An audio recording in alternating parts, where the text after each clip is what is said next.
Mama can't walk no more. Please take her, mister, the boy said. The radio crackled with dispatch noise when the boy's voice cut through like broken glass. Mama can't walk anymore. Please take her, mister. Sheriff Caldwell killed the engine and stepped out into the dust.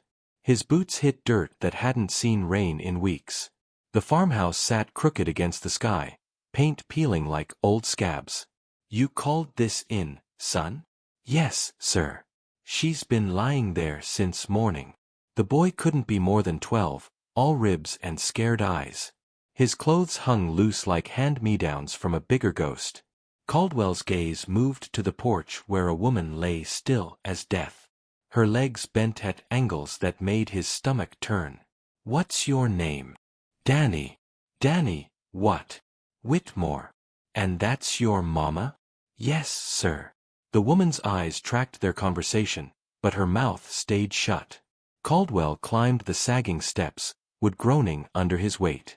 Crows gathered in the dead oak above, their calls sharp and hungry. Ma'am, can you hear me? The woman blinked once. Can you move anything? Another blink, slower this time. Her breathing came shallow and quick. She fell down the stairs, Danny said behind him. Caldwell looked around the single-level house. No stairs anywhere. What stairs would those be? Danny's face went red. I meant she fell off the porch. From up here to there? Caldwell pointed to where the woman lay. The porch was barely 3 feet high. That wouldn't do this kind of damage. She's real sick. Been sick for a while. The boy's story kept changing like smoke in the wind. The woman's eyes held something fierce, like she was fighting to tell him something her voice couldn't say. Her fingers twitched against the weathered boards. How long has she been like this, Danny? Since this morning, I told you. But you said she's been sick for a while. Danny stepped back. I just want someone to help her. Please. She can't stay out here. The crows called again, louder now. Caldwell felt something cold crawl up his spine. This wasn't right. None of it was right. Caldwell knelt beside the woman, his knees cracking on the old boards. Her pulse beat steady under his fingers, but her legs felt cold as stone. Ma'am, I'm Sheriff Caldwell. Can you tell me what happened? The woman's eyes moved to his face. She tried to speak, but only air came out. She can't talk, Danny said. Hasn't said anything since I found her. But she can hear us? I think so. Caldwell studied the woman's face. Intelligence burned in her eyes, trapped behind broken flesh. Ma'am, if you can understand me, blink twice. 2 deliberate blinks. Danny, tell me again how this happened. She fell. From where exactly? The boy's hands twisted in his shirt. Off the porch like I said. This porch is 3 feet high. Look at her legs, son. Something heavy hit her. Something with real force. Danny backed toward the door. Maybe she fell differently than I thought. Were you here when it happened? No, sir. Where were you? At the creek. How far is that? Maybe a mile. Caldwell watched the woman's eyes grow wide. Her fingers scratched against the wood, trying to move. So you were a mile away and came back to find her like this? Yes, sir. But earlier, you said you found her this morning. What time did you leave for the creek? Danny's face went white. I don't remember. The woman made a sound deep in her throat, desperate and raw. Her eyes locked on Caldwell's face. Ma'am, was Danny here when this happened? Caldwell asked. 1 blink. No. Do you know who did this to you? 2 blinks. Yes. Danny stepped back again. She's confused. Head injury makes people confused. Her head looks fine to me. Caldwell stood up slow. Danny, I need you to tell me the truth now. What really happened here? The boy's lips trembled. The woman's breathing got faster, her eyes darting between them like she was watching her whole world crack open. I told you the truth. No, Son. You didn't. The crows above them went silent, like they were holding their breath too. Caldwell stared at the woman's face until recognition hit him like cold water. The cheekbones, the set of her jaw. Jesus Christ. You're Rebecca Whitmore. Danny's eyes went wide. Your mama is Rebecca Whitmore? Caldwell asked. Yes, sir. Why didn't you say that from the start? You didn't ask. Caldwell's mind raced. The Whitmore name carried weight in this county, or used to. Ma'am, if you're Rebecca Whitmore, then your husband was Thomas. 2 blinks. Yes. Thomas died 5 years back, didn't he? 2 blinks again. That makes you the widow who owns all this land. Caldwell gestured at the fields stretching to the horizon. Weeds choked what used to be crops. Fences sagged like broken bones. We don't own much anymore, Danny said quiet. What happened to it? Sold most of it. Had to. Rebecca's eyes burned with something between rage and grief. Her fingers clawed at the porch boards. The Whitmores used to own half this county, Caldwell said. Your granddaddy built the first mill, the first church. Your family practically founded this place. That was before, Danny said. Before what? Before Daddy died. Caldwell knelt beside Rebecca again. Ma'am, your husband's death. It was ruled an accident, wasn't it? 1 blink. No. But the official report said an accident. 1 blink. You never believed that. 2 blinks. Yes. Danny, what do you remember about your father's death? The boy's face went hard. Nothing. I was too little. You were 7. That's old enough to remember. I don't want to remember. Rebecca made that desperate sound again, her whole body straining against whatever held her down. She wants to tell me something, Caldwell said. About your father. She can't talk. But she can listen. Ma'am, did someone kill your husband? 2 slow blinks. The weight of 5 years of silence hung in the air. And now someone's done this to you. Caldwell's voice went cold. Same people. 2 blinks, stronger this time. Danny started crying, quiet tears that traced clean lines down his dirty face. They said they'd come back. They said they'd finish what they started. The truth settled over them like dust from a grave. Caldwell wiped sweat from his forehead. Danny, who said they'd come back? The boy sobbed harder. The men who hurt Mama. What men? They came at night. 3 days ago.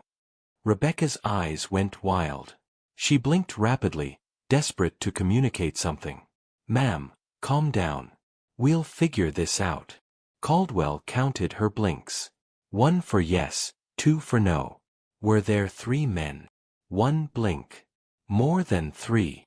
2 blinks. Less than 3. 1 blink. 2 men. 1 blink. Rebecca's breathing slowed. Danny, tell me exactly what happened 3 nights ago. I was sleeping. Heard Mama screaming. Danny's voice cracked. Ran to the kitchen and saw them holding her down. What did they look like? Big. Real big. One had a beard. Did you recognize them? No, sir. Never seen them before. Rebecca blinked once, hard. Ma'am, Danny's lying about something? 1 blink. You knew these men? 1 blink. Danny, your mama says she knew them. The boy's face went white. Maybe. I don't know. It was dark. What were they wearing?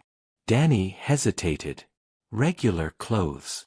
Rebecca made that desperate sound again. Ma'am, were they wearing uniforms? 1 blink. What kind of uniforms, Danny? I told you, regular clothes. Your mama says uniforms. What kind? Police. They had badges, Danny whispered. Real badges. I think so. They looked real.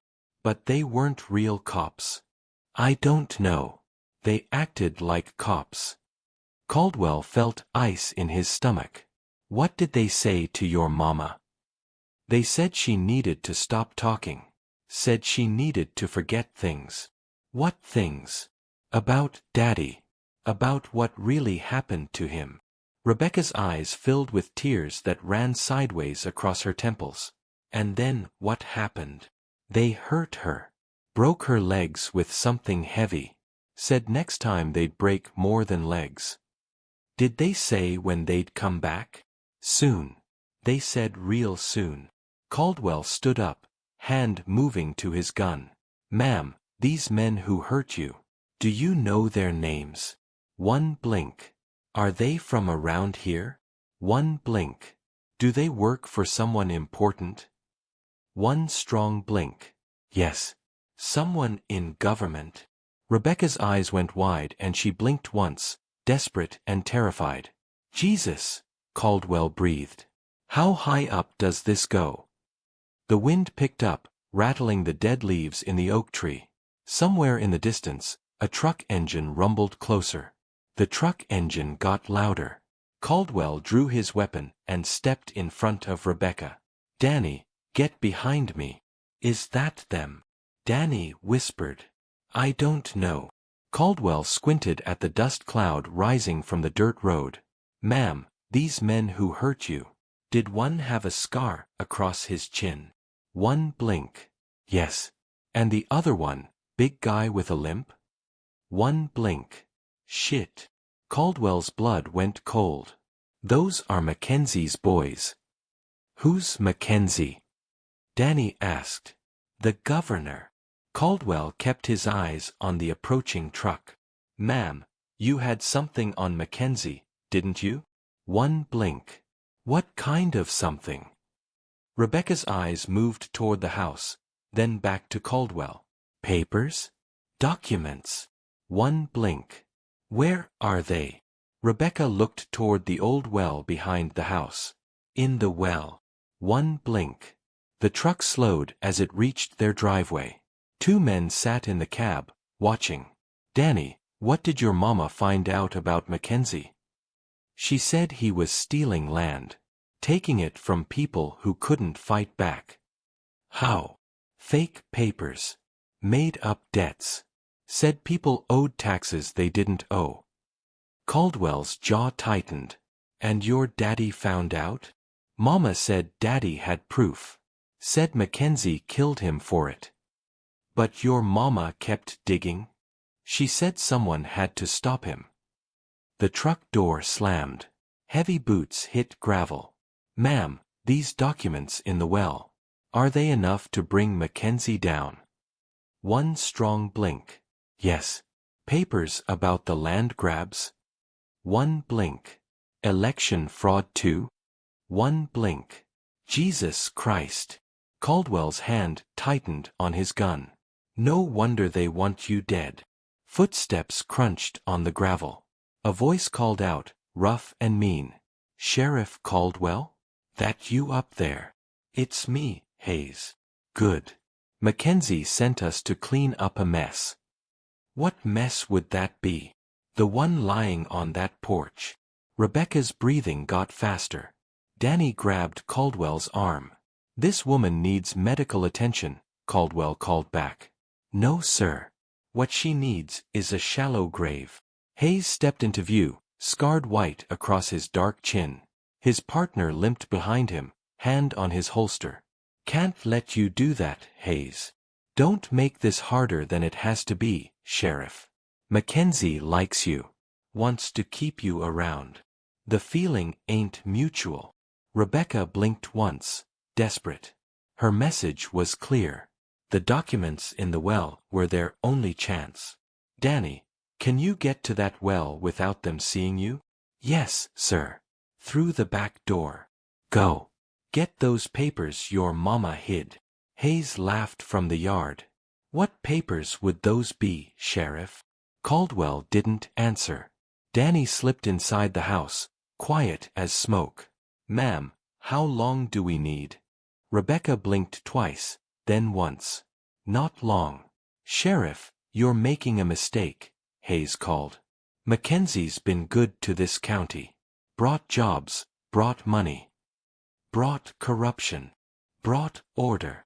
Hayes and his partner started walking closer, boots heavy on the wooden steps. Caldwell aimed his weapon at Hayes's chest. That's far enough. You really want to die for this woman? Rather die for her than live for Mackenzie. Inside the house, Danny's footsteps creaked toward the back door. Rebecca's eyes tracked every sound, her fingers twitching against the porch boards. Sheriff, last chance. Walk away. No. Hayes drew his gun. His partner did the same. 3 weapons pointed at each other in the dying afternoon light. Ma'am, you got something you want to tell these boys? Rebecca's eyes moved to her shirt pocket. Something small and black peeked out. What's that? Hayes squinted. What's what? Caldwell smiled cold. Ma'am, you been recording this whole conversation? One blink. Yes. Recording what? Hayes stepped closer. Everything. From the moment you boys showed up. That's impossible. She can't move. Can't move her legs. Hands work just fine. Rebecca's finger twitched, and a tiny red light blinked on the device in her pocket. How long you been recording, ma'am? Rebecca blinked several times. A lot. Since before they hurt you. One blink. Jesus Christ, Hayes breathed. You got Mackenzie on tape? Behind the house, the old well rope creaked. Danny was pulling something up. Got everything, Caldwell said. Every threat, every confession, every order Mackenzie gave. Hayes raised his gun higher. Then we kill all of you. Too late for that. Danny came around the corner, clutching a waterproof bag. His face was dirt-streaked but determined. Got them, Mama. Rebecca's eyes filled with tears of relief. What's in the bag, Danny? Everything. Land deeds, election records, bank statements. Daddy collected it all before they killed him. Hayes cursed and swung his gun toward Danny. Caldwell fired first. Hayes spun and dropped, blood spreading across his shirt. His partner dove for cover behind their truck. Danny, get behind the well. The boy ran, clutching the evidence against his chest. Rebecca's recording device caught every gunshot, every curse, every desperate breath. The truth was finally free. 3 months later, the recording played on every news station in the state. Mackenzie's voice, clear as church bells, ordering Rebecca's death. Hayes confessing to Thomas Whitmore's murder. Bank records showing stolen land sales. Mama, they arrested Mackenzie this morning, Danny said, setting down the newspaper. Rebecca smiled from her hospital bed. The words came easier now, after weeks of speech therapy. Good. His whole crew, too. Every last one of them. What about our land? Judge says it's ours again. All of it. Every acre Daddy worked. Rebecca's eyes filled with tears. 5 years of waiting, of silence, of fear. All of it worth this moment. The physical therapist wants to see you walk today, Danny said. I'm ready. You sure? I've been ready since the day they broke me. Danny helped her sit up, then swing her legs over the side of the bed. Her muscles shook with the effort, but held. 3 months of fighting, of refusing to give up, had brought her this far. Take your time, Mama. No more taking time. I've lost enough time. She gripped his shoulder and pushed herself up. Her legs trembled like new foal legs, but they held her weight. Danny's arms circled her waist, steady and strong. How's it feel? Like coming back from the dead. They took one step together, then another. Rebecca's face twisted with pain, but her jaw stayed set. Outside the window, their fields stretched green under the autumn sun. Home waited for them. Daddy would be proud, Danny said. He is proud. I can feel him watching. Step by step, they made their way across the room. Rebecca's breathing came hard, but her spine stayed straight. A Whitmore spine, unbent by corruption or violence. Ready to go home? More than ready. Danny opened the door, and they walked through together. Behind them, the recording device sat silent on the nightstand, its work finally done. Truth had won. Justice had walked. In the distance, their land waited under open sky, clean again and whole. The Whitmore name would stand.